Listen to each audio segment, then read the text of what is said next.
સુરતમાં દિન પ્રતિદિન બળાત્કાર, છેડતી, હત્યાના કોશિશ જેવા ગંભીર બનાવો વધી રહ્યા છે ત્યારે સરથાણા વિસ્તારમાં વિકૃત માનસિકતાનો કિસ્સો સામે આવ્યો છે, જેમાં 57 વર્ષના અઢેરે માત્ર 6 વર્ષની માસૂમ બાળકી પર બળાત્કાર ગુજારતા ચકચાર મચી જવા પામી છે।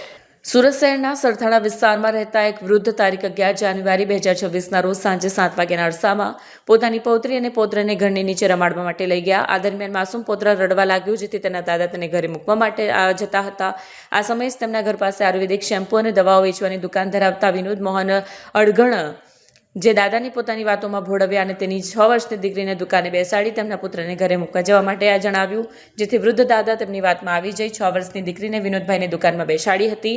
આધેડે પોતાની દુકાનમાં બાળકી પર બળાત્કાર ગુજાર્યો। દાદા તેમના પુત્રને ઘરે મૂકવા માટે ગયા, તે દરમિયાન વિનોદે પોતાની હવસ સંતોષવા માટે માત્ર 6 વર્ષની માસૂમ બાળકીને શિકાર બનાવી અને દુકાનની અંદર જ તેના પર બળાત્કાર ગુજાર્યો। જો કે ત્યારબાદ બાળકીએ સઘળી હકીકત દાદાને અને પરિવારને જણાવી હતી। હકીકત સાંભળતાની સાથે જ પરિવારના પગ તળે જમીન ખસી ગઈ હતી। બનાવને પગલે ભોગ બનનાર માસૂમ બાળકીના પરિવારે સરથાણા પોલીસ મથકમાં ફરિયાદ નોંધાવતા પોલીસે આરોપી વિનોદ અણઘડ સામે બળાત્કારનો ગુનો દાખલ કરી પોલીસે તેની ધરપકડ કરી કાયદેસરની કાર્યવાહી હાથ ધરી છે।